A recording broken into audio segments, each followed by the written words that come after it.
Hey, everybody. Welcome to another episode of Frenemies, joined as always by David Swor. I am DJ Cox, and we have a special guest tonight with us talking Atlanta Braves. Steven Shelton is with us. Steven, it's great to have you, man. Last year, when we had you on for our podcast, you broke the record for most views by any team that we had. So we decided, I guess we should maybe bring you back. I guess I don't know. We'll see. Legend, frenemies legend. Yeah, I'm not sure that's a compliment. Swor, good to see you as always. So it's a good. But anyways, so yeah, DJ. This is going to go in the weeds. I can already tell. You know what? Let's just get started. I have so much I want to say to DJ, and none of it's politically correct. And I'm just going. Let's just move on. I was going to use the same joke about West Virginia that I did last year about having the internet, but whatever. I'm moving on. DJ can verify we barely have it sometimes. About half our episodes we barely have it. So you're not wrong. Yeah, I'm just out by a thread. Yeah, I understand. So. You know what? It's late. I'm not gonna lie to you. It's late. And DJ, there's time changes as you get east. It gets a little. Never mind. So let's.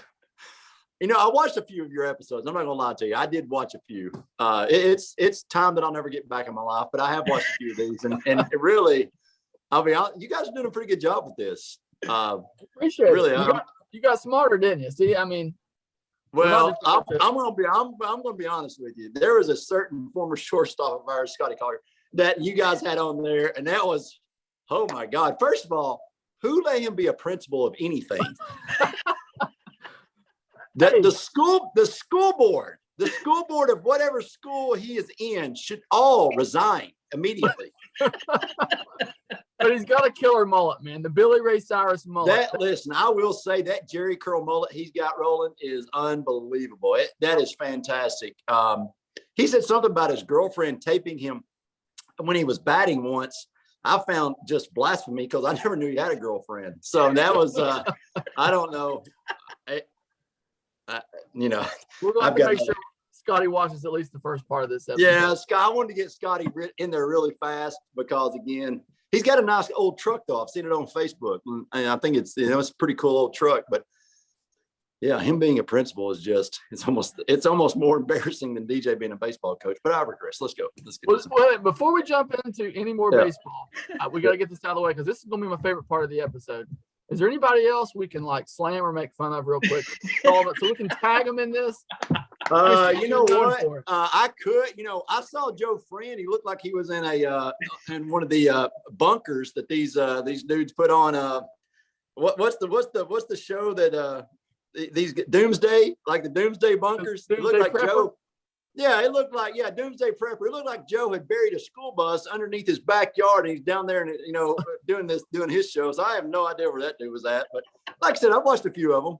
But I mean, if you wanted me to just sit here and fire away at people, that's my specialty. I mean, we can tag them. It'll just mean more views. It just makes for great last podcast. Yeah, exactly. But we'll just, let's just move on. Again, I told DJ 30 minutes, and we're already 5 minutes in. I'm not saying one thing 30 minutes. We don't even get out of the preview in 30 minutes. So boy, this is going to make for okay. Well, you boys just keep teeing them up, and I'll keep swinging. It's fine. All right. Well, we'll just jump into it. 2020 season in review, Shelton. Oh, well, we were 3-1 up on the Dodgers, and things didn't work out. I know what it felt like at that point to be a Cubs fan. It was demoralizing. I was actually driving back. No joke. I was driving back from this town in Illinois that I stayed in for 3 days. You guys are not going to believe this. It's the same town that DJ lives in, yet he didn't have 10 minutes to come see me. I was literally at his school. I was in the backyard of his school. I could see the poles to it, the lights on his field. Yet he told me where to go eat. He told me where to shop, but he didn't have time to come see me. But that's fine. I mean, he said his daughter was playing softball, yet there was torrential rain down. I don't even understand what he was doing. Yeah. Hey, listen, Brian K. Wood did the same thing to me. That's a guy we can tag in this episode. Okay. So if he lists all the cities he's been in, and one of them is Charleston, West Virginia, it was like K. Wood. I'm the one West Virginian you know. Did he call me? Nope. No. So I hate you. I still hate Hey, you. Here's the thing. Like, I'm sitting here on my couch just waiting for him to say, hey, I'm ready to go. Come see me. And DJ, I don't know what part of crickets. text me when you're ready you didn't get. I sit there all day. Good Lord. I mean, you need directions to your own school? Oh, my goodness. Well, here, let's jump back into Braves. 35-25, AL East champs. They lost to LA 4-3 in the NLCS. Crazy season, Shelton. So, like, they didn't sign any pitchers hardly, which was really strange. And then Soroka goes down. Hamels never pitches, I don't think. Felix Hernandez, I don't know why they were depending on him anyway, but he never pitches. But somehow, man, they just bashed their way through everybody. Second in the league in batting, first in homers, I think, or second in homers. I think, when you look at the Braves, I mean, they had a couple of guys that had breakout seasons, and they had a couple of guys, I'll be honest with you, that didn't play really well. You look at Ronald Acuna, he hit 250 last year, 14 home runs, 29 RBIs. But, you look at Marcell Ozuna, this guy had a huge season. He hit 338. He drove in 56 runs. He had 18 home runs. I mean, he was really the glue of this offense. Yet then you have Freddie Freeman, who won the MVP, and Freddie hits 341 with 13 home runs and 53 RBIs. But you look at those three guys and you think, golly, boom, this is incredible. Swansea Swanson had a great year. He hit 274, 10 home runs, 35 RBIs. But I think at the end of the day, what worries me more about the Braves this year is Ozuna going to be a contract guy? I mean, is he a Josh Donaldson? Is he, had a breakout season? We signed him, 4 years, $65 million. He owns half of Cobb County now. And so it's incredible to think that you went that deep into this guy. He's a liability defensively.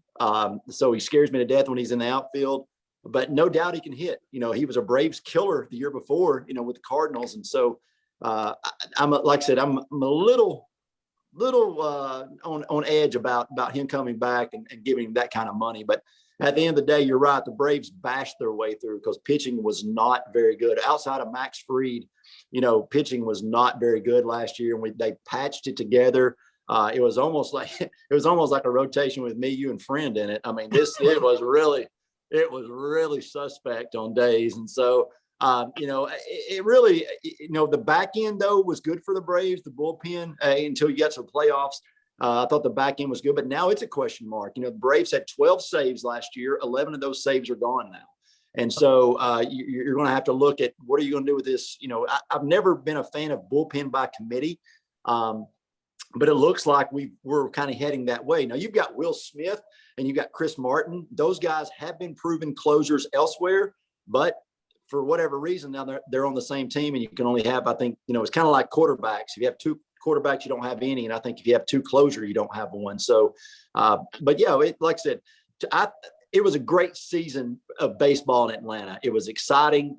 This team has probably got the best chemistry of any team in Major League Baseball.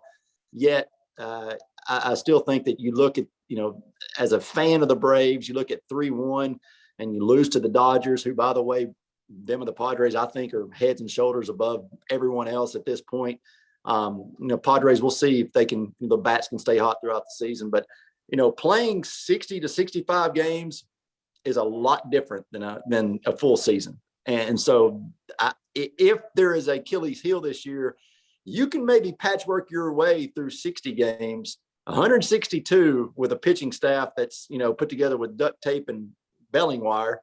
That's a totally different monster.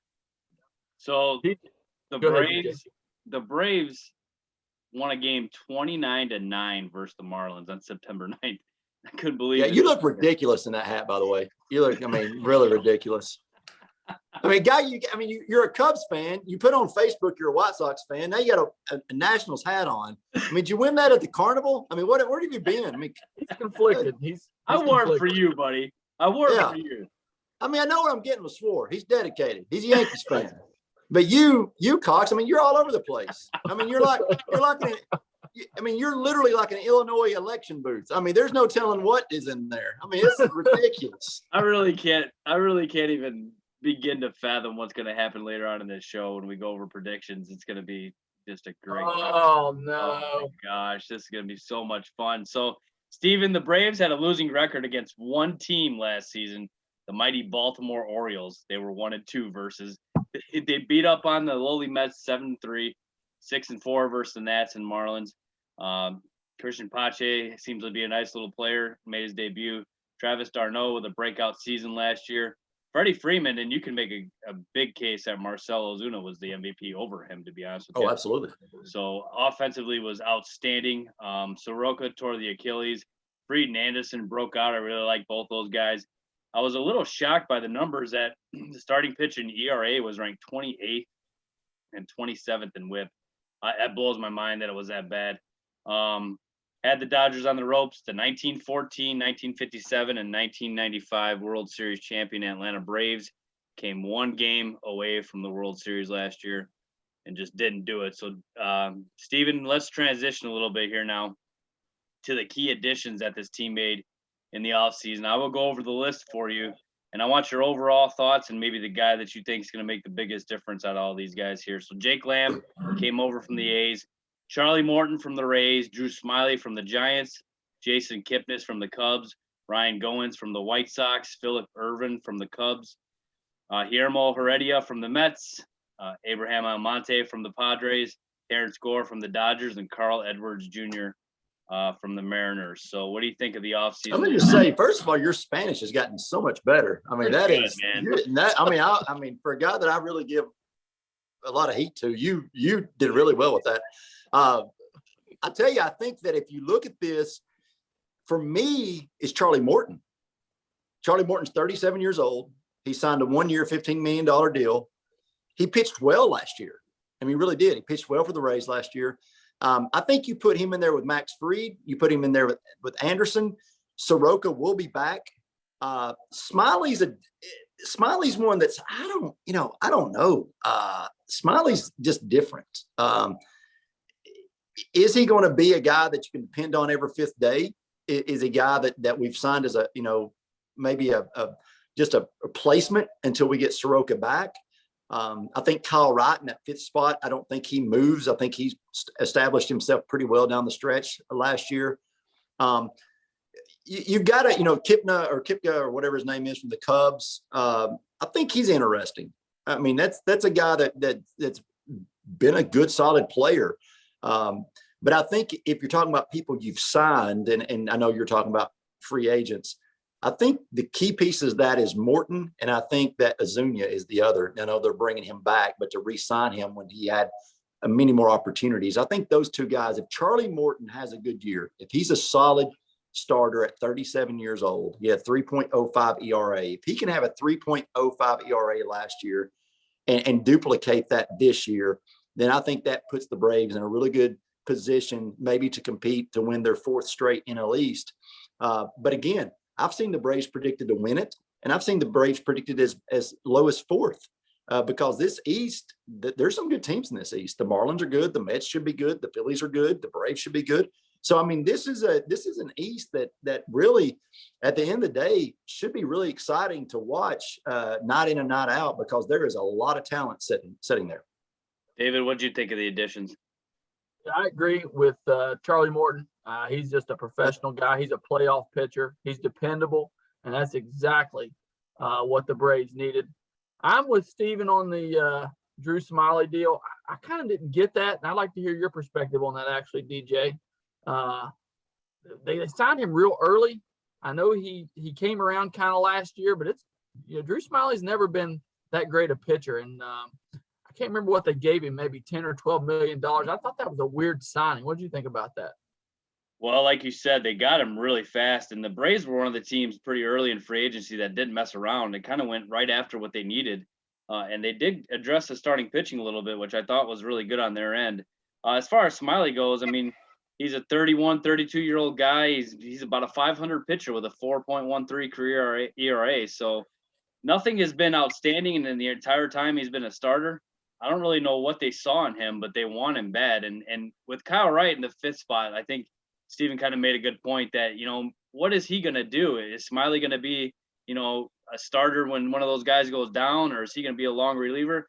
I'm not so sure he's in that starting spot right now. It might just be a guy that comes into the rotation if someone goes down, or, a long reliever. So from that perspective, it makes sense. I really just don't think he's going to crack this rotation with them signing Morton and the other 4 guys that they got. I just don't think that he's better than them. So I thought the additions were really good. Morton, you guys already mentioned it. That was a playoff move. Like, if this guy doesn't do that great in the regular season, I don't really think they need him to be that great. I think that they got him because he's a postseason dog. Like, he's an animal in the postseason, and you can go to war with him in a playoff game, no doubt. And that's what the Braves need. I thought that was a great move to get that. And obviously, like you said, Ozuna getting signed back was kind of shocking, but they needed to do that. It was awesome on their part as well. So I think they did a pretty good job at adding people. So I agree. We'll transition over to the key losses on the team now, Steven, and I'll talk about them and which guys you may think that may hurt a little bit as far as the guys that are no longer on the team. Tyler Flowers, Shane Green, Cole Hamels, Nick Markakis, and Matt Adams are free agents. I think Markakis actually just retired recently, if I'm not mistaken. Adam Duvall went to the Marlins. Tommy Malone to the Blue Jays. Darren O'Day to the Yankees. Mark Melancon to the Padres. Scott Schebler to the Angels. Charlie Culberson to the Rangers. Ulis Chassin to the Yankees. And Fulte to the Rangers. And Felix Hernandez to the Orioles. Steven, do any of those guys that you guys lost, like, any of that hurt, or any of those guys you're going to miss, or no? Well, I think Tyler Flowers did a good job for the Braves behind the plate. He was a good addition with d'Arnaud through the season, but I think we did okay with William Contreras bringing him in to take that spot. Markakis was a clubhouse leader. I think that Markakis was a guy that you're gonna miss in the clubhouse, being in the clubhouse. A lot of guys looked up to him, but his time had come. I mean, you could tell just by the way he moved and some things out there was just defensively, he'd kind of fallen off a little bit, and the bat speed had dropped off quite a bit. When you talk about some of those other guys, Charlie Culberson, a guy that could play every position. I mean, he literally could play every position on the field. It was just incredible. And he'll be missed. I think he was a guy that everyone in the clubhouse really, really enjoyed having around. So, but you got to wish him well wishes. Other than that, I don't see, anybody that really just jumps off the page at me of guys that I would say, oh gosh, I can't believe we lost him, or we can't believe we didn't try to re-sign him, or whatever it may be. So I think that those 3 guys, though, if you look at now, you can talk about our closer from last year. I can never, Melanconte or whatever his name was. We talk about him. He did take 93% of the Braves saves with him from last season. But let's be honest. I mean, he's not a guy that you're saying, oh God, he's getting up in the bullpen. Oh man, no, here he comes. Oh, he's not a Chapman. He's not a Rivera. He's not even, when I think back to somebody, he's not even a John Rocker, for the Braves. He was, there wasn't any excitement. I think of a closer nowadays from going to so many baseball games. I think of a closer that you see the lights, kind of dim down in the ballpark at night, and all of a sudden you hear some music blasting, and this dude comes sprinting out of the bullpen like he's a bull out of a gate, and you start thinking, oh God, here he comes. This is it. Your little hair starting to get up on your neck. This is not that guy. He's just not. And but the Braves don't have a guy. I don't think Will Smith, even if he comes out to the Fresh Prince of Bel-Air theme, he's not going to be a guy that really intimidates anybody, and neither is Chris Martin. Those guys can get the job done because they throw a lot of strikes, and they do throw the baseball hard. But yeah, I mean, those 3 guys, losing those 3 guys, and a lot of that's leadership.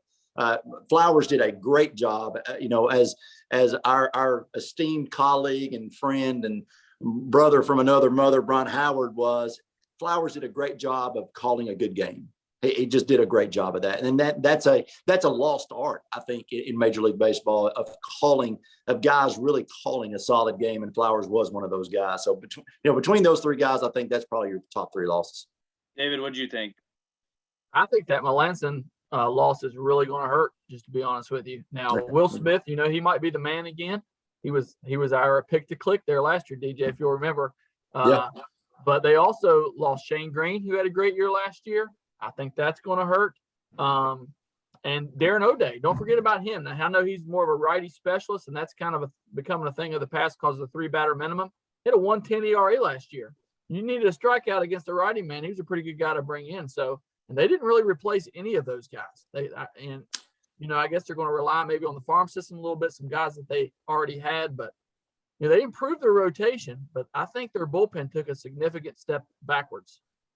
So one guy I wanted to mention here that they lost, Markakis. Guys, I mean, if I'm not mistaken, 2,400 career hits. I mean, that's sneaky good, guys. That's an unbelievable little career he put up there. And it's kind of under the radar, so to speak. Like, nobody really knows this guy unless you're a baseball fan. And that's a great amount of hits. And for a little while there, if he was going to show up, recently he kind of fell out. But if he would have put another 4 or 5 years together, that would have been pretty crazy to see him chase 3,000 there. He was close. I mean, not super close, obviously, but he was there. And so great career for him. He, like you said, Steven, he was definitely on the way out. There's no doubt about it, but just an overall great career with the Orioles and the Braves.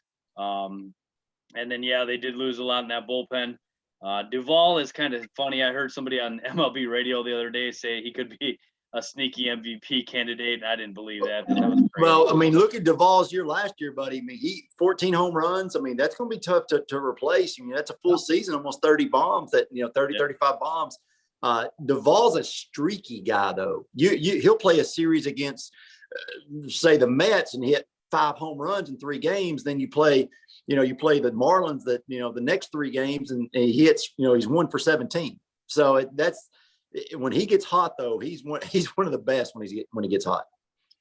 So, David, take us through the projected lineup for the Braves, man. Take us through it, and then Shelton, give us your comments.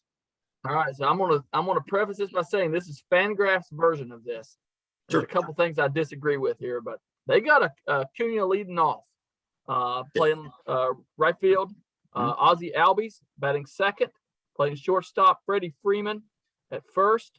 Ozuna cleaning up, playing left field. Travis d'Arnaud, man, I had no idea how good he was last year until I looked at these stats. Wow. 321, 9 homers last year. Dansby Swanson playing shortstop. He had a good season as well. 274, 10 homers. Austin Riley at third, 238, 8 homers, 27 RBIs last year. And Christian Pache, I think is how you say that, playing center field. Kind of a prospect, got a few opportunities last year. I think he actually made the playoff roster, if I remember correctly. But 250, no homers, no RBIs last year. So what do you think about it, Shelton? Well, I think that, let's start with Pache in center. Pache is going to remind you a lot. Now, I'm stretching this a little bit, but Pache is a guy that's going to remind you a lot of Andrew Jones. I watched this guy when he was in AA, when he come to Chattanooga to play against the Lookouts. This guy can go get it with the best of them. And defensively, if Ozuna was not in left field, if you had a legitimate left fielder, this would be the best defensive outfield, hands down, in the major leagues. But Pache, I'm concerned about his bat. Is he going to be able to hit major league pitching consistently? He hit 250 last year in a limited number of at-bats. When you talk about Acuna in right field, he's got a great arm. He can go, if you hit it between Ozuna and Pache and you get it down, you've smoked it. So, but Acuna at 250 last year, that's really, really, as one of the leaders on this team, 250 is not going to get it done. 14 home runs, 29 RBIs. That's great, but you've got to be a guy that's going to be able to hit 275 plus on that leadoff spot consistently if you're going to make some noise offensively. We've talked about Ozuna in left field.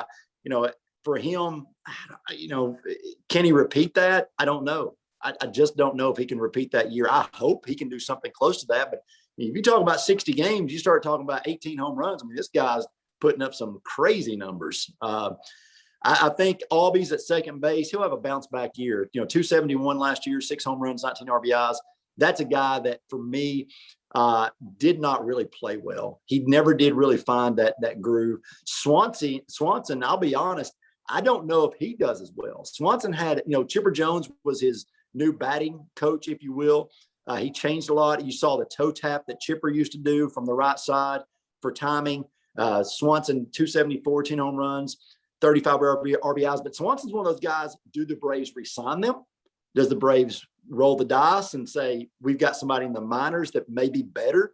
But Swanson's a guy that wants to be a Brave. He's played at Vanderbilt from the South, and he was a Braves fan growing up. So Austin Riley, if there's a chink in the armor of the Braves at third base, we cannot get this right for whatever reason. Josh Donaldson was a great 1 year bring the rain guy.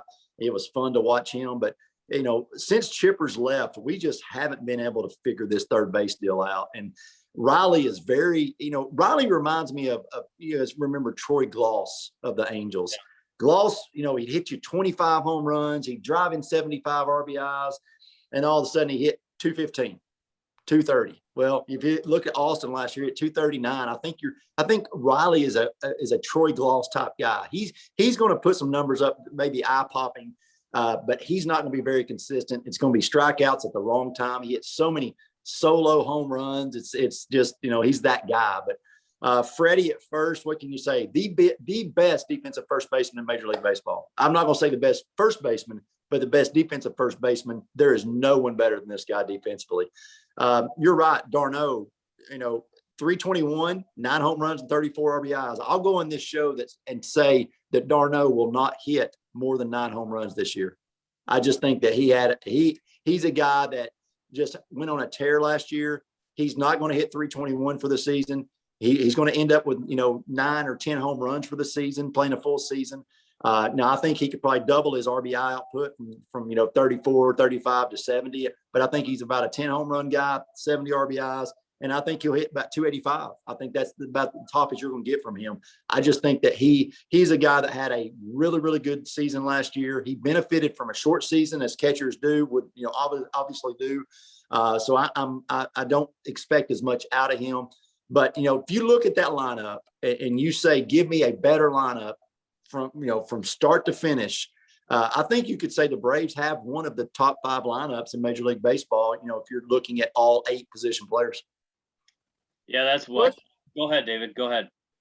The question becomes if d'Arnaud doesn't hit, and if Albie steps back, and if Swanson steps back, then the Braves got a problem in this division. A big. I think they do. I'm not going to sit here and sit here and think we're going to back to the playoffs. I think that Freeman, you're not going to have back-to-back MVP seasons unless you're Dale Murphy, 82, 83, by the way. But you're not going to have back-to-back MVP seasons.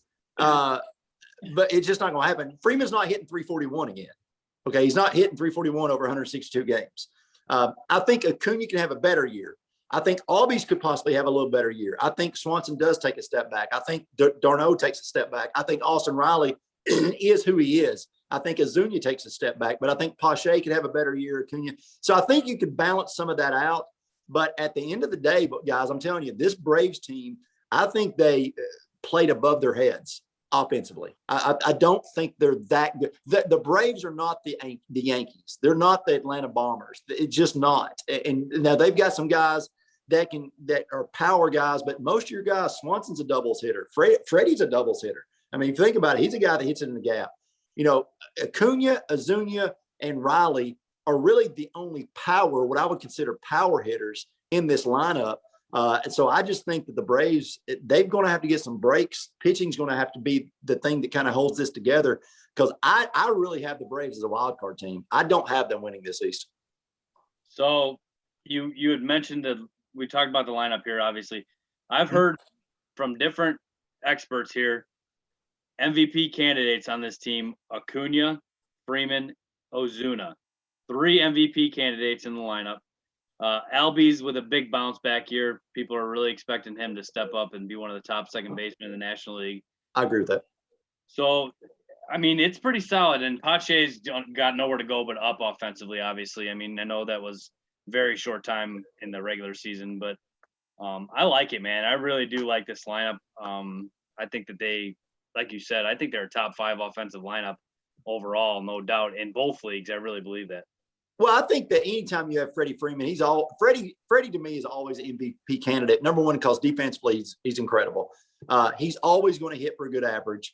I just don't think he's going to put up the power numbers. As David said before, Zuniga on paper, if Zuniga would have played defense, I mean, he DH'd the whole year. And if he played defense, I think he wins the MVP. But I think a guy that is a DH in the National League is a hard guy to put as the MVP. I think Acuna Jr. for the rest of his career, for the next 10 years is an MVP candidate because he's a guy that can go out any year and be a 30-30 or 40-40 guy. I mean, this guy, he steals bases, maybe as good as we've seen the last 5 or 6 years of anybody that plays day to day. But that's why he's always going to be, I think, in the MVP conversation. I don't know if he wins it ever, but I think he's always there just because he's such a threat from a power standpoint and on the bases. So, David, why don't you run us through this starting rotation and what you got there for the rotation? All right. The ace is Max Fried. Bust out year last year, 7-0, 2.25 ERA. Charlie Morton, slotting in at number 2. I think I might have the wrong stats here on Charlie last year. So I had 2-2, 474. Is that correct? Yeah, that's right. On his stats last year. Okay. Ian Anderson, another guy that busted out last year. Honestly, I think Ian Anderson may have saved the Braves season, to be honest with you. 3-2, 1.95 ERA. Drew Smiley, 0-1, 3.42. And then in that 5 spot, see, Kyle Wright went down today, DJ. They sent him down. Yeah. We have Bryce Wilson, 1-0 with a 4.02 ERA is who Fangraphs has. So, Steven, chime in there. Is that the right 5? Yeah, I mean, I think you're right. I had Kyle. I did this a couple of days ago when DJ called me, or texted me. But if you look at this Braves, Max Fried is going down. He's not going 7-0 again. Sorry. I mean, he may win 7 games, maybe 12 games, but he's going to lose some games for the Braves. There's just no way of not. But Fried is a guy that he's a battler. He's kind of he's not going to overwhelm you with power. He's not going to underwhelm you with the inability to throw strikes, but he's a guy that can lead this team.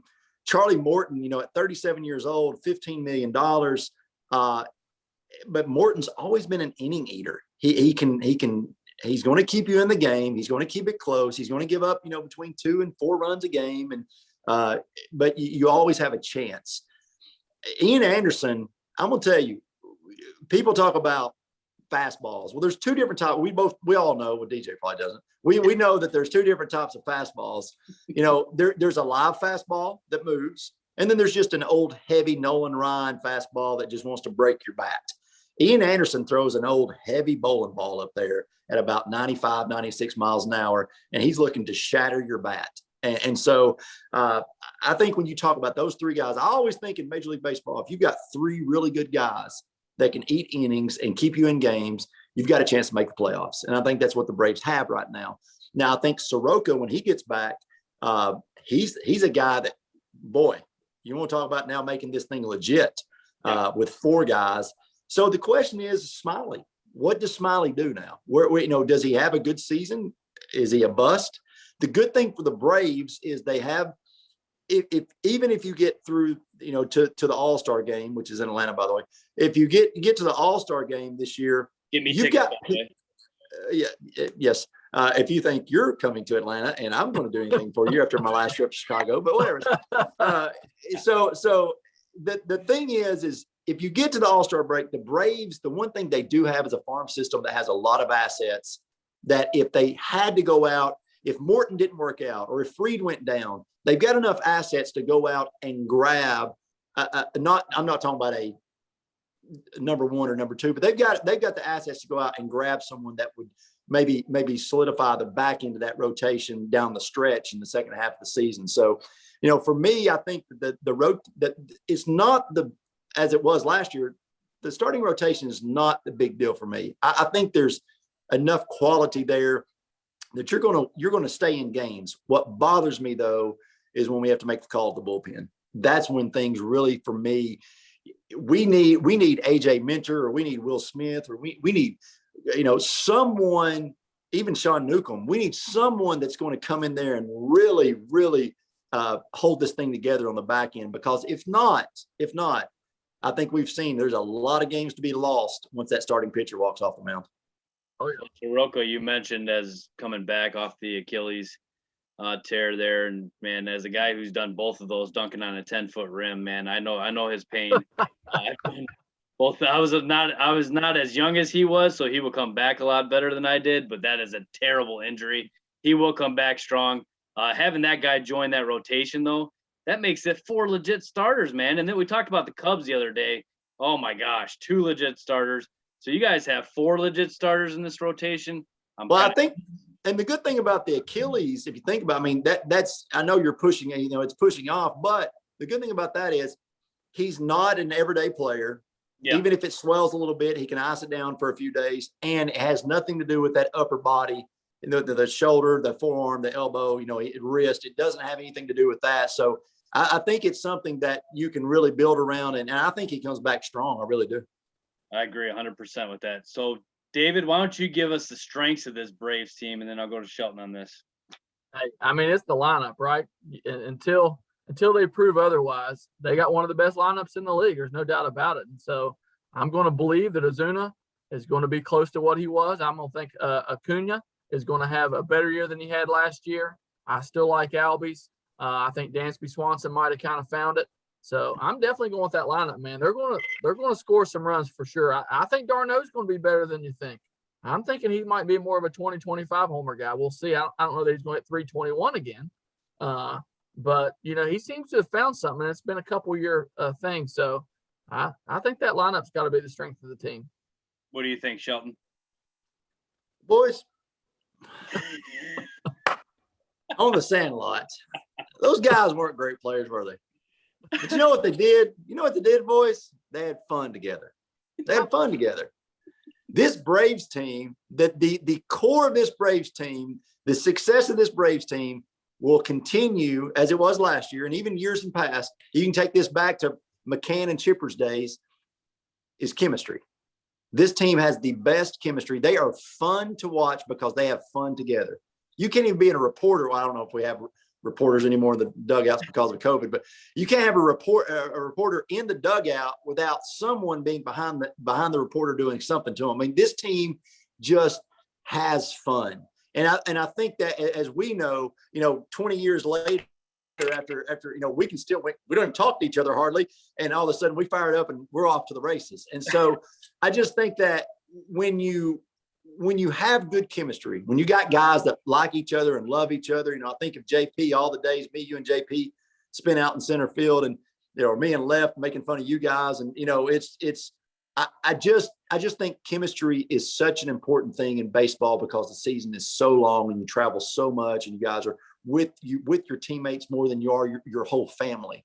And I just think that this Braves team has great chemistry, and I'm hoping that carries them through the season and maybe gives them a leg up on the Mets, the Marlins, and the Phillies.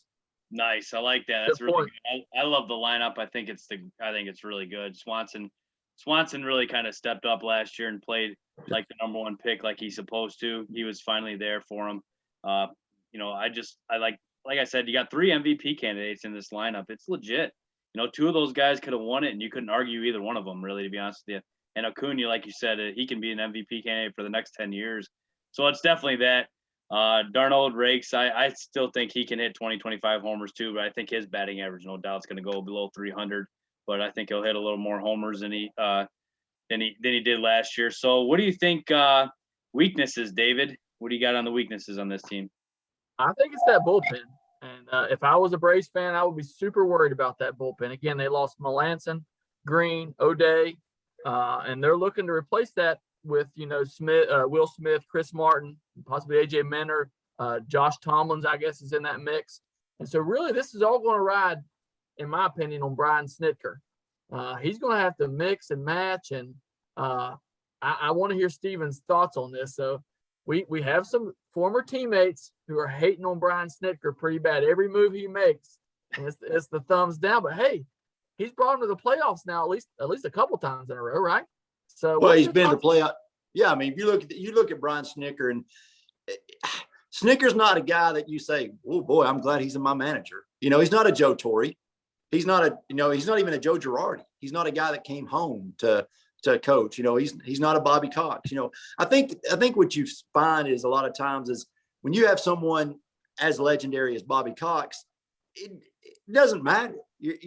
These fans that are diehard fans, it takes 10, 15, 20 years to get over these guys. It's still, I mean, even for me, Dale Murphy's in the ballpark. I don't give a rip who else is in the ballpark. Dale Murphy's in the ballpark. And so Snicker's taken them to the playoffs 3 years in a row. Does he make some questionable decisions? Yes, but do you know when they become questionable though? They become questionable when they don't work out. Right.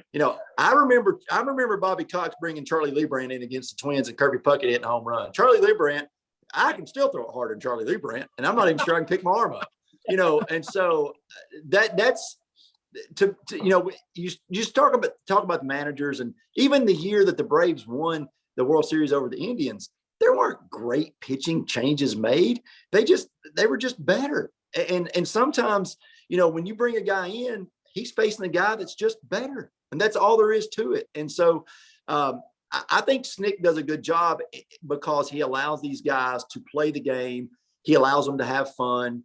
And he disciplines them when Acuna last year got taken out a couple of times because he didn't run to first base. How do you not run to first base? Even one of them should have been a double. He thought it was going to be a fly ball. And so I think that, it's always easy especially, I love it when people that never played the game except maybe in little league or middle school, they that's a terrible move. You have no idea. And so, but it's easy to be a Monday morning quarterback. I hate the Titans coach every other Monday because he's an idiot, but some days he's the greatest coach we ever had. So it's just, I just think that that's a toss up. Snick is, when you, any major league manager, that takes your team to the playoffs 3 years in a row, I think as a fan, you should say, well done, sir. Well done. Absolutely. I agree with that. I don't get the dislike for him. That's a lot of Lee Salyers too, and Josh Hill. And just so you know, Steven, we hear that from them all the time about how Snicker's an idiot and everything. One thing I do want to pick on your brain, Steven, before we move on here real quick. I know nothing, I'm going to admit, about Chris Martin, and he's projected as one of the possible closers here with Will Smith. So do you know much about Martin? What can we expect out of him? I know he throws it hard. I mean, man, he throws it hard. I think, he struggles to throw strikes. I think he's inconsistent. I think that's why he wasn't used as much as maybe we thought he should have been last year. And I think that maybe goes to Sawyer's and Hill's, point there that, yeah, maybe you should have brought some of these guys in. Maybe you should have brought AJ Minter in. But when you don't know how consistent they're going to be strike-wise, it's hard to say, hey, bring this guy in. He's going to close the door. Hey, bring this guy in. We got 2 outs, guys on second and third.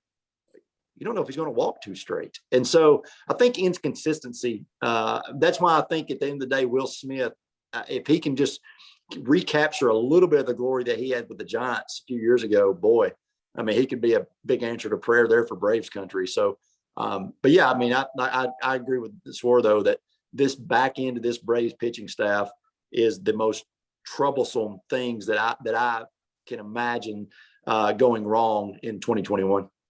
So position battles, David, I'm going to start here because you know where I'm going with this. I think, I'm a big Jake Lamb guy. I love Jake Lamb. I think this was a great pickup. I really do.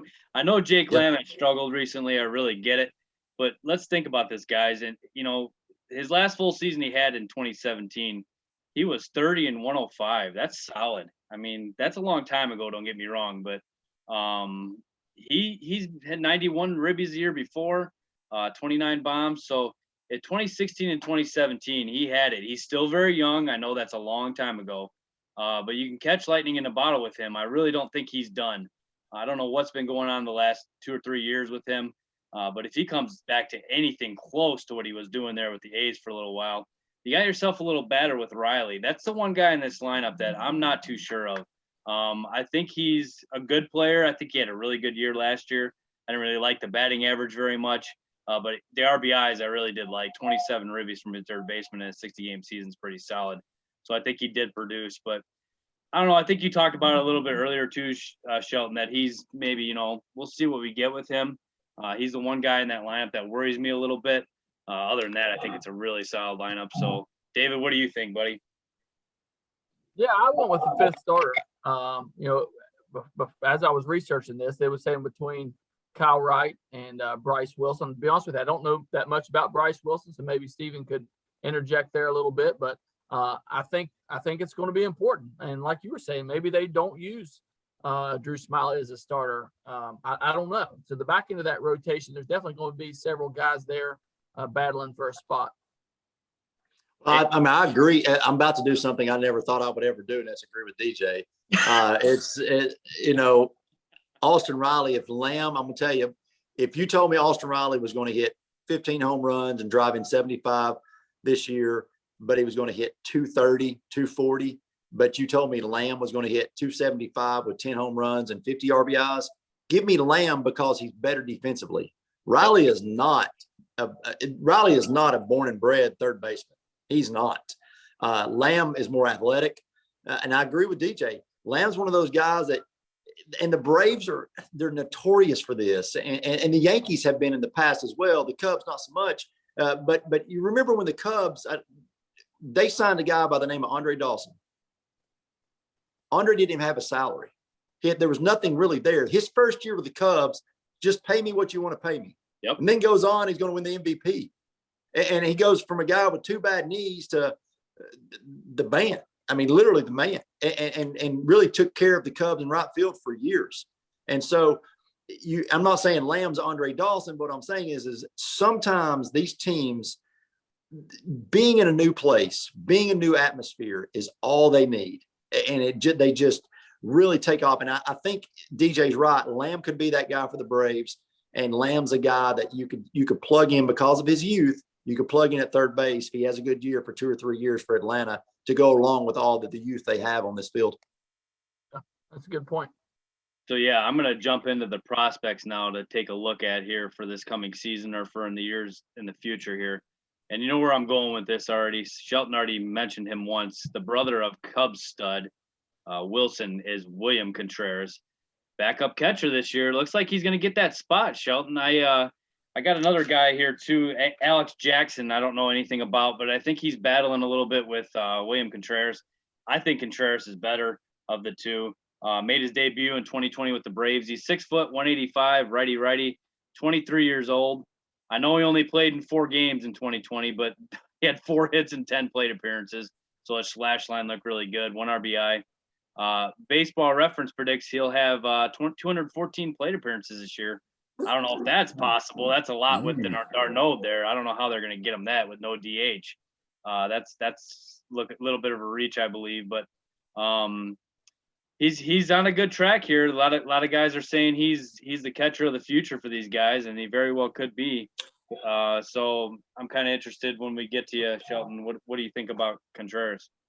Well, here's the deal. He may not be on the Braves roster. And then let me say why. If Darno's a guy that they think is going to catch every day, why would you leave Contreras on a major league roster sitting on the bench? And that would be the only reason I could see this guy not contributing to the Braves this year. Now, one thing Snicker does do well is I think he's a guy that understands it's a long season and your catchers need breaks. Mm-hmm. And if Contreras is a guy that can come in there and be as solid and don't have a drop off, I think Major League Baseball, the days of catchers, the Gary Carters of the world, the Johnny Benches of the world, those guys are just not going to be there. They're just not going to catch every day anymore. I think it's just too hard. And so I think Contreras he's a good fit, man. He's a good player. I mean, his brother's fantastic. And if they're going to have a platoon type system behind the plate for the Braves, then I think he's on the Braves roster. If that's not the case, then I think that you're going to see Darno take almost all the reps, and then you're going to see Contreras go back down to probably Double-A because it's just better baseball there than Triple-A, but to Double-A and continue to get more reps and more reps. But so he just gets better and fine tunes what he's got. Makes total sense to me. So David, who'd you have for prospect? I had Drew Waters, which is their number 3 prospect. He's a center fielder. I think he's going to push Pache a little bit. And, in 2019, he was the Double-A batting champion. He won the Double-A batting title and the Double-A MVP as a 20-year-old. Wow. He's a switch hitter, going to hit for high average, not a lot of power. They say he's already a plus defender and can play all 3 spots. He was a second-round pick in 2017 out of high school.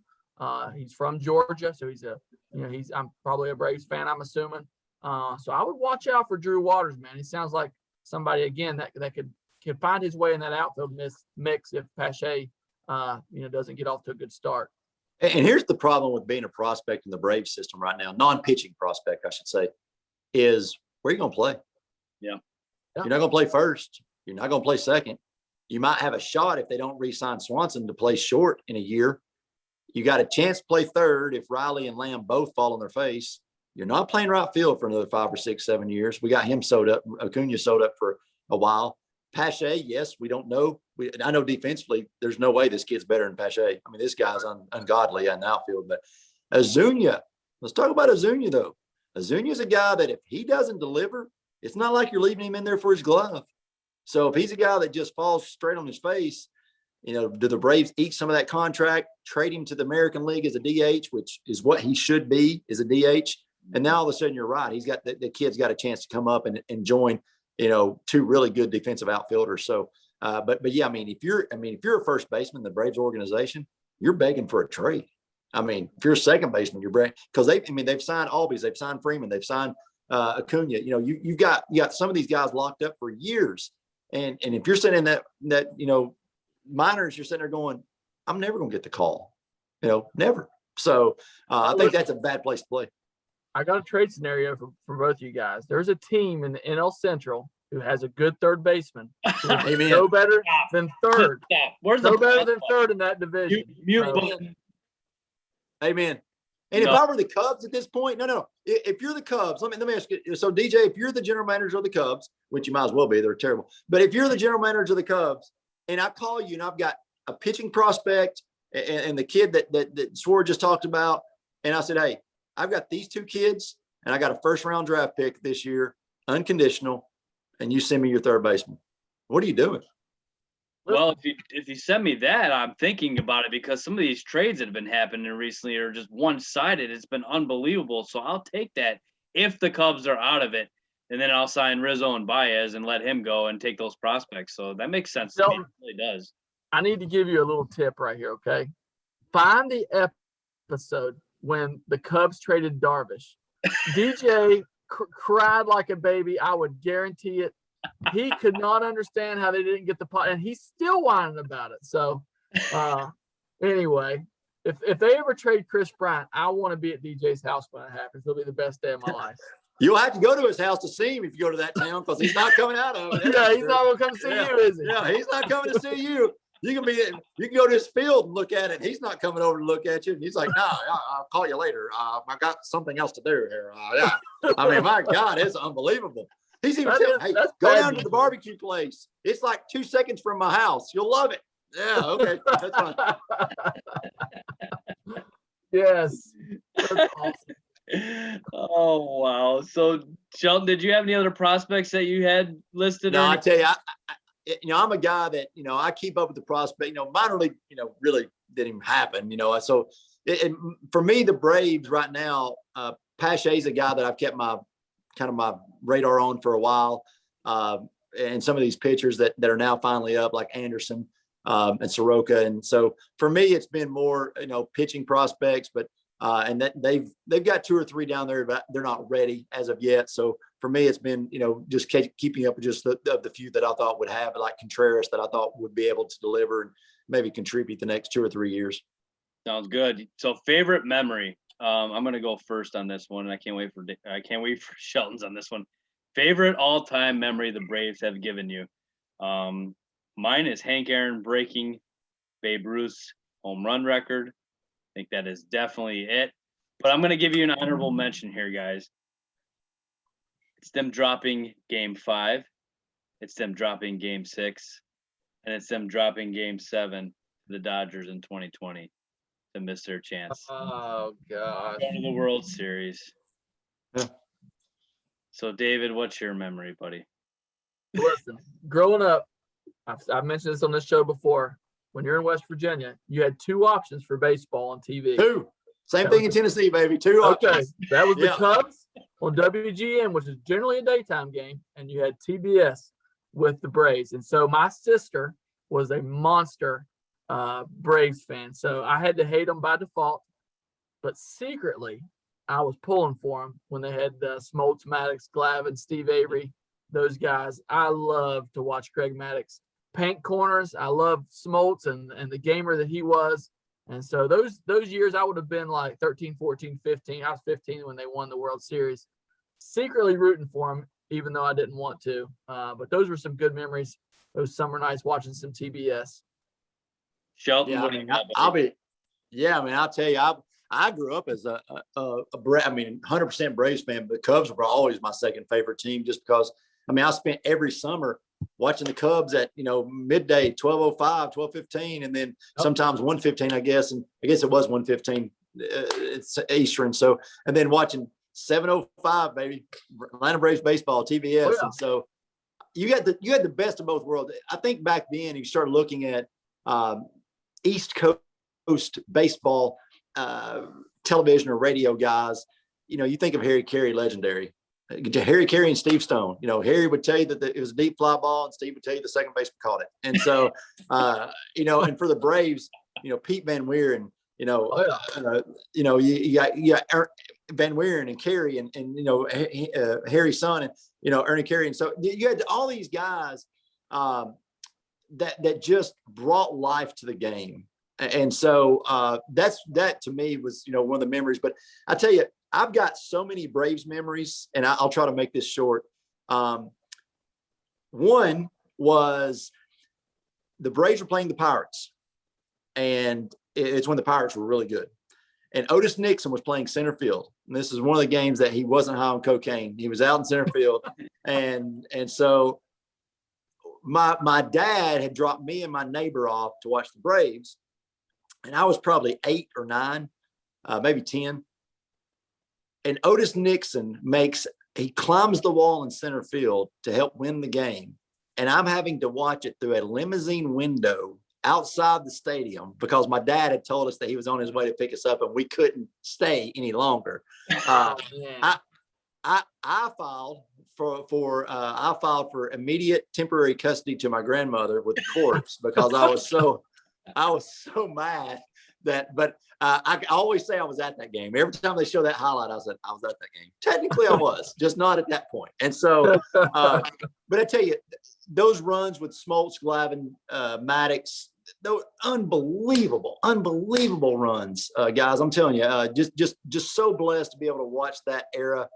Just can't believe that you got to see that and be such a huge part of it because I went to so many games. But I tell you, Chipper Jones gave some great highlights and memories against the Cubs.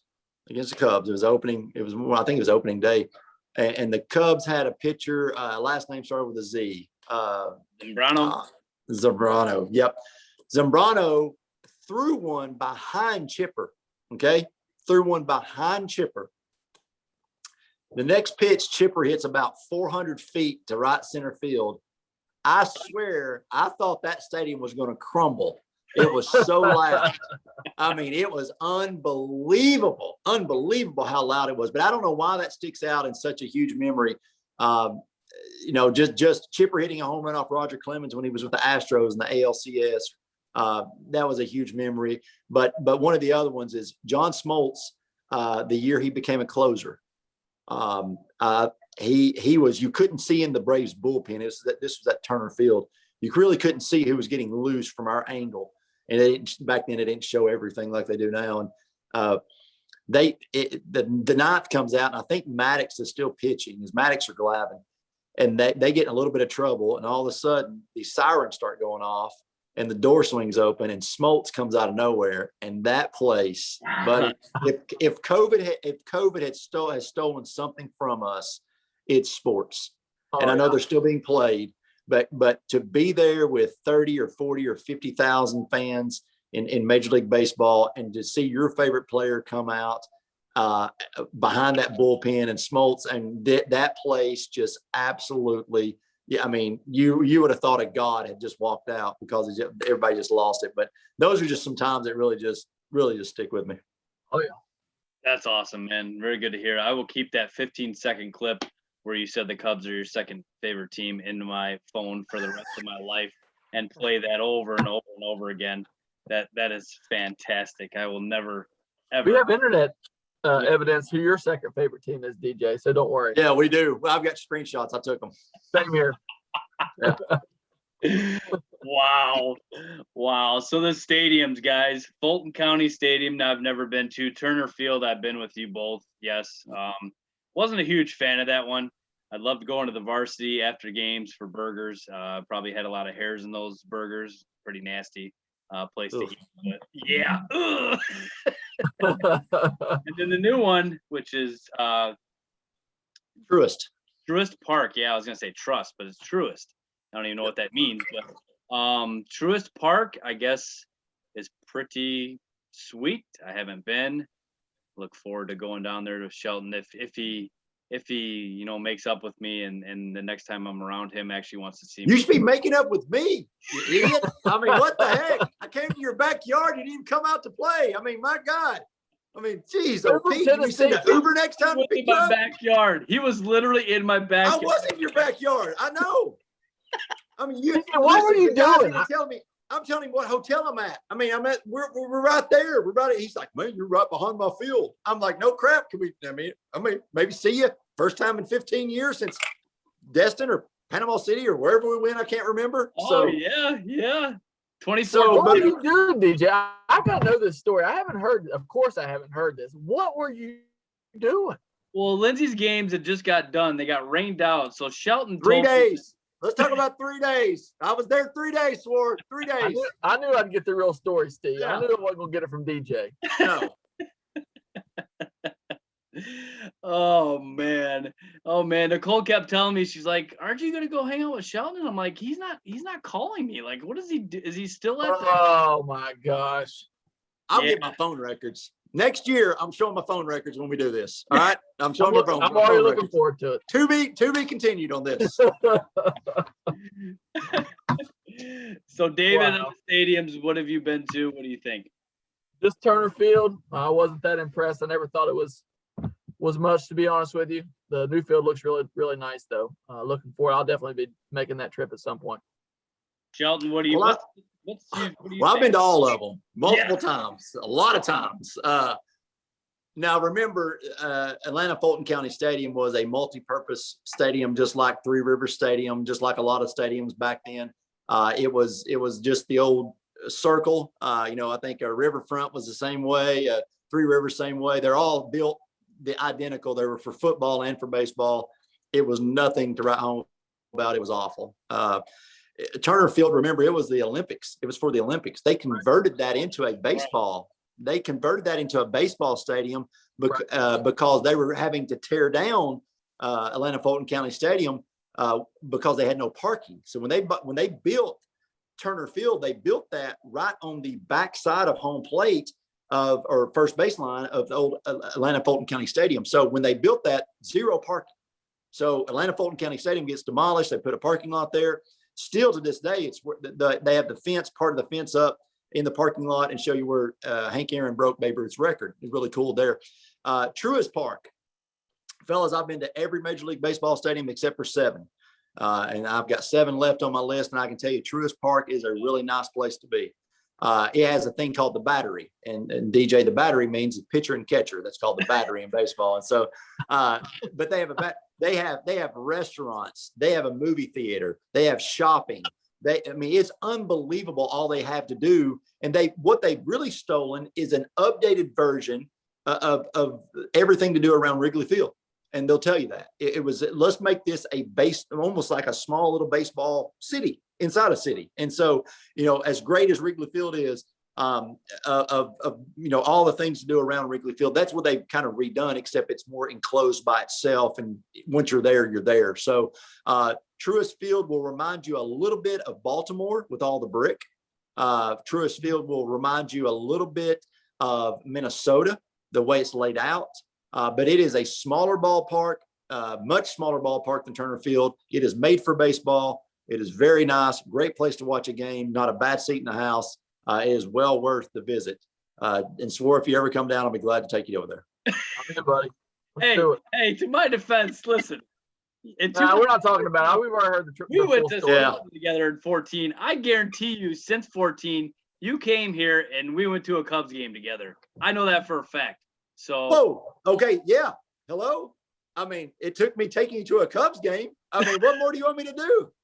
I mean, listen, I was in your backyard, DJ. At the end of the day, I did everything but walk your dog.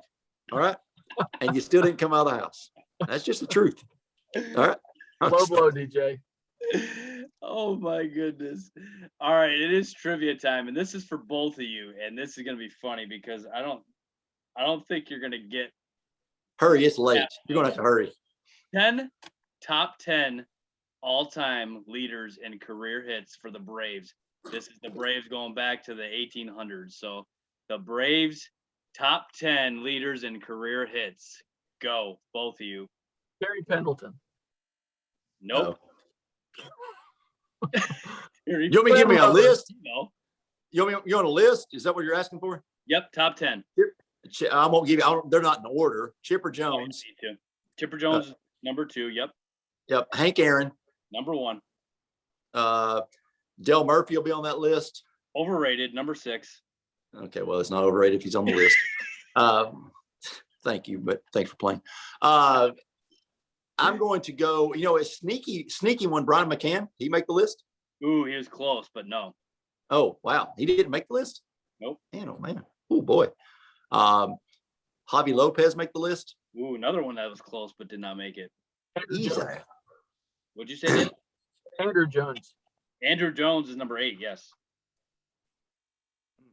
David Justice. He was just missed as well. Wow. That's hard to believe.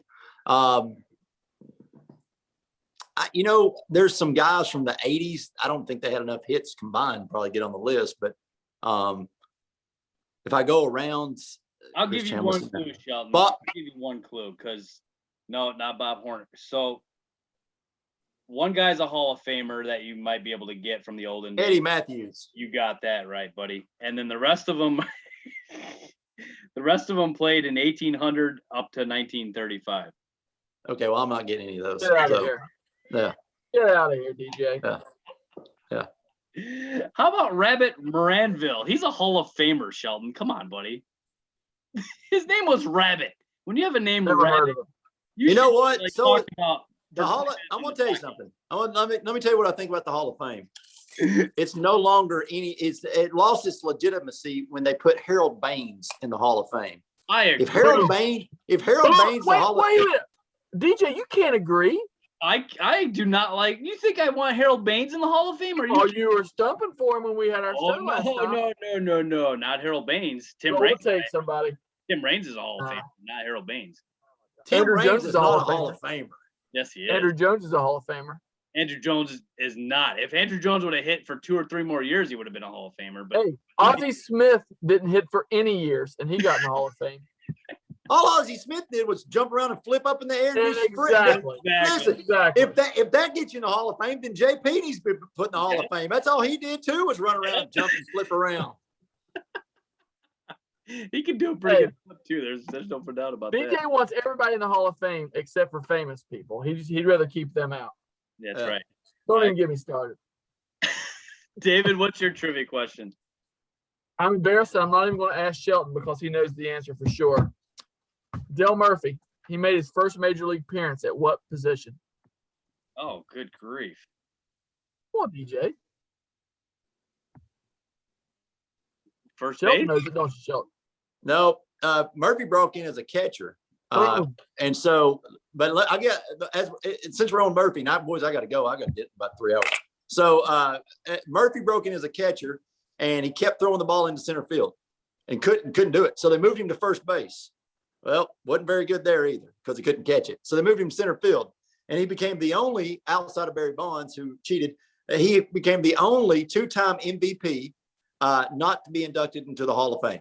Now, you tell me how a guy that dominated the 80s is not in the Hall of Fame, but I have some relatives out in Utah, and this is all going to come full circle for you. And my mom was telling them how much of a Braves fan I was growing up, and blah blah blah. And they said, well, there's a Brave that lives out here that comes to our restaurant all the time, Del Murphy.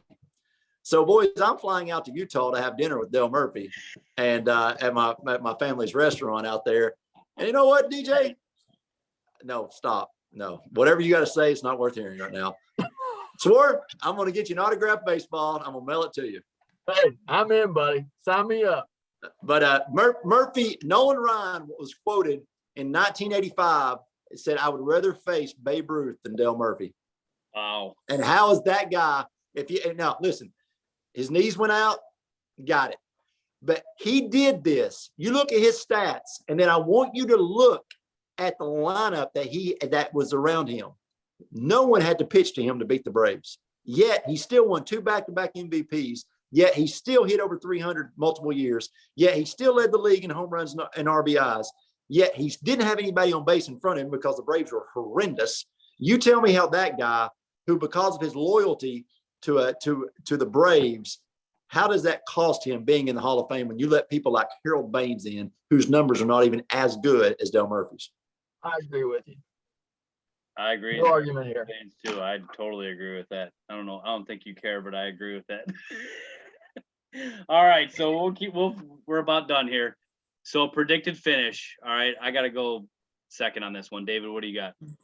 First place. They're on the top of the mountain till they get knocked off. I still think they're there. I looked at the lineups and the pitching staff and all that, and all these teams have good players, but all of them have holes too. So I'm going to go with the Braves.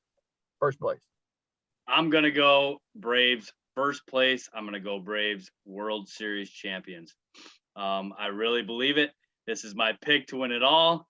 DJ, you been drinking? For the first No, DJ. 1995, the Atlanta Braves will hoist the trophy. The Dodgers, here's the thing, guys. The Dodgers are not going to win back-to-back. It hasn't happened since when, David? When's the last time someone went back-to-back? 2000 is correct. The Yankees. Nobody wins it back-to-back. The Padres are very good, obviously, but I think it's the Braves' year. I think that they are going to shore some things up at the trade deadline with some things that they need. I love the rotation. I love the lineup. They were 1 game away from it last year. I don't see why they can't go farther. They got Charlie Morton. I think it's their year. Shelton, what do you got, buddy? You know what? I've got the Braves in second. I think the Phillies. I really think the Phillies are going to win the East. I think the Phillies. I think they've got some guys coming off injuries, in prior years that could turn it up. I think Bryce Harper's due for just a monstrous year. So I got the feel. I do have the Braves, though. I do have the Braves being in the wild card. The bullpen just scares me to death. Third base scares me to death. Center field's uncertain, but yeah, I hope you guys' predictions are correct. I'm not gonna lie to you. Well, I guarantee you, we both all 3 of us write down the NL East standings, and we'll all be completely wrong on that and completely different. Former teammates, this will be real quick, and then you guys can make fun of them. I'll go through them. Casey Caldwell, Brian Kaywood, Miles Davis, Joe Friend, Toby Hedrick, Joseph Lyon, Aaron McGuirt, Jason Morgan, Martin Ortiz, JP Price, Steven Shelton, Jason Stiltner, Nick Byers, Josh Jones, Chad Owenby, Brad Raby, Lee Salyers, Isaac Henson, Caleb Markin, Ryan Hill, Stephen Rhodes, Bruce Smith, David Castile, Ryan Coffey, Josh Hill, Matt Locklear, Mitch Norman, Ryan Veal, Micah Miller, Aaron Disney, Keith Galloway, Robert Hall, Jesse Naftel, Brad Thomas, and Jeremiah Cook. That is a long list of names there. Any good memories with any of those guys, David? I mean, they're all a bunch of. We'd have to do a whole nother episode. My favorite memory is when Caleb punched you in the face. Just kidding. Oh, Sheldon, how many of those guys went to your high school? Just curious. 4? 3. I think 3 on that list did. I believe that's right. Caldwell, Kaywood, and let's see. I guess 2. It's been 2 on that list. I played against Byers went to Bradley. I played against a bunch of those guys in high school, though. A bunch of those guys on that list of just being around here. But my favorite. I'll just be honest with you. My favorite memory, my favorite person in the world was JP. I mean, that guy was he's my man. I mean, I'll start crying just thinking about him. But I can't imagine. I love to sit around and hear him complain about his kids right now. Just to have him still with us would be incredible. But JP, you're in on a lot of that. But my sole purpose in life, a lot of people want to be doctors and lawyers and a lot of things in life. But my sole purpose in life was to be JP's best friend and to piss him off every single day. And I did. I think you can vouch. I think I did a pretty good job at it. But yeah, he was going to kill me. I mean, his favorite words are "I'm going to kill you." But I'll tell you a quick one on JP, and I've got to go, guys. JP, lived in Red Bank, and I can't remember JP's sister's name, but she was younger than we were. And JP would always go over and he'd forget something at his house. And JP's mom always, she was always just welcoming. And JP would always pull into his driveway in that little red S10 with that sound system that, would blow you out of the front seat. And so, and that CD player that you take the face off of, don't take it off without him knowing. So his sister one day was at home when we slid. I don't know if she was out of school or whatnot, but he didn't realize it. And he stopped at the edge of his driveway. He said, "Stay here." I said, "What?" He said, "Stay here. I'm just running in to get something." I said, "What do you mean?" And he's like, "Just stay in here. Don't get out of the truck." I was like, "Okay." He said, "My sister's home." I said, "Okay, JP, I'll just sit here." So I let him, of course, get inside his house. As soon as he closed the door, I'm jumping out like Bo Duke, buddy. I'm out of there. I'm running to his front door, sprinting as hard as I can. I opened the front door and I was like, "Hey, Miss Price." She's like, "Well, goodness gracious, Steven, how are you doing?" I was like, "God, I'm doing really good. And I don't remember, maybe it's Nicole. I don't remember his sister's name. We'll go with Nicole. And if it's not, I'm sorry, Nicole. And so I go in there. I was like, "Hey, how are you?" And she's like, "Oh God, how are you, Steven? How are you doing?" And I said, "I'm doing good." JP comes running back down his hallway and he said, "I told you to stay outside the truck." I was like, "Okay, well," I said, "We got to go." And JP's, yeah, we got to go, Mom. And so we go back in the truck and JP cranks it up. He's not even talking to him. He's mad because I didn't stay in the truck. I looked over and I was like, "God, JP, I can't wait." He said, "Wait." I said, "We're going to do Christmas together and have barbecues together. And we're going to go to church together." And he's like, "What do you mean go to church? What are you talking about?" I was like, "When I marry your sister." I was like, "Man, this is going to be fantastic. We're going to be, I said, "We're going to have all kinds of fun." And he's like, "You're not marrying my sister and don't ever talk to her again." So, I mean, that was just me and JP every single day though. Oh God. I knew exactly where you were going with that story, man. That's awesome. That is incredible. JP was the man. I had the privilege of learning under him in center field, a lot of things that he taught me there. Had the chance, obviously, when I was under him for my freshman year and then got to start when he left. So it was awesome. I'm glad you didn't say graduate because I don't think he ever did. That's good. Yeah. Good wording. I think that happened, but you do a pretty good impersonation of him. That's for sure. Because that's exactly how he talked, man. Oh man, he used to squeal and yell at me, and he'd tell me he's going to whip me. And I'm sure, as you were under his tutelage, I'm sure your language got a lot better because it was so fantastic out there. I got a pretty cool picture of me and him. I'll have to send to you guys. It's pretty awesome. I'll have to show that to you guys one of these days. So, yeah, this is it for the podcast, guys. As always, Steven, thanks so much for joining us, man. On a serious note, like, all the Braves fans that we have just completely love this episode because you're on it, and then all the details you gave us for this one. Me and David probably wouldn't have done as good a job on this one without you, so we appreciate it, man. Tomorrow night, tune in, guys. We got the Dodgers. We got Brian Howard coming on tomorrow for the Dodgers. Oh, Lord. Oh, Lord. Hey, listen, tomorrow night, I'm going to spoil it for everyone. Tomorrow night, here's what I want you guys to do. I want you guys to ask Howard what that cream was he had to put his feet in with those Ziploc bags that, when he got that fungus and he had to sleep. Remember, he had to sleep in those stupid bags on his feet. Let's find out the diagnosis to that. What did that guy have? And what was the final diagnosis? We'll find out definitely in the first 5 minutes. I'm not going to and the second part, listen, get this one in too. To have him tell the story about the time he shot himself in the chest with a nail gun. So let's get that one. Let's get that one out of the way too. I want both of those in the first 5 minutes. Screw the Dodgers. They're going to win it. Nobody cares. Let's talk about all the crap Howard's done since and before college. That will be the best show ever. Okay.